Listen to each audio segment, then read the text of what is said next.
This is Justin Stone from EliteBaseball.tv coming to you from the Majestic Coaches Corner.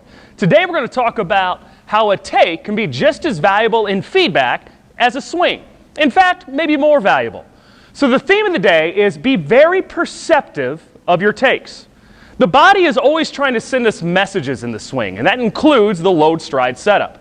If we can simply pay attention to those messages, we can learn a lot about who we are in that mechanical phase while we're in the batter's box.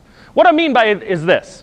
When we get into our load stride process during the take, it's a much slower setup. This is something that in my hitting position I can be very cognizant of and feel.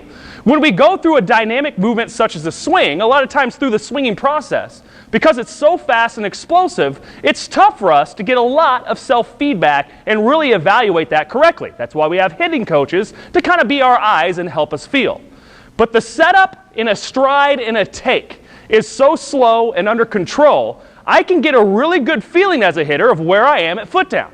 And we know from our previous explanations how important the foot down position is.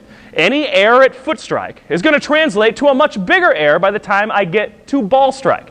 And everybody's very concerned about what's happening at the ball-bat collision, but if we rewind, a lot of that unloading process is a direct reflection of how efficient I was in the load stride process.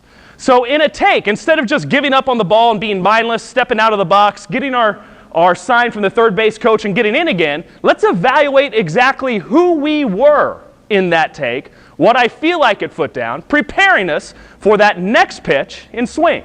If I was too fast in my tempo, if I was a little off balance, if I wasn't into a good upper body low, those are all very small things that I can feel and be aware of for my next setup and stride.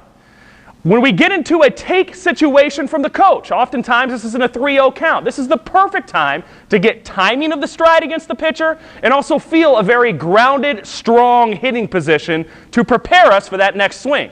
That free take is setting us up for the next pitch, which we know is probably going to be a fastball in that 3-1 situation, and I can feel that same strong hitting position, thus adding the swing this time.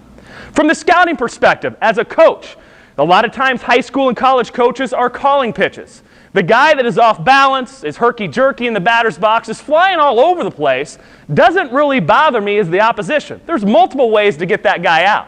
But when I see the player that has a take and gets very grounded, strong, and centered, I know we're dealing with a special hitter there that we're going to have to change the pattern on in order to get him off balance and thinking about different pitches and different counts. So we can use that as the opposition too. You can evaluate strong hitters by simply seeing what they look like at foot down. And there's no better place to evaluate that as our own hitter or the opposition trying to win games as a true take.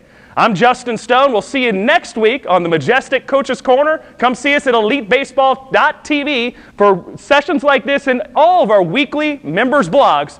Till next week, we'll see you on the field.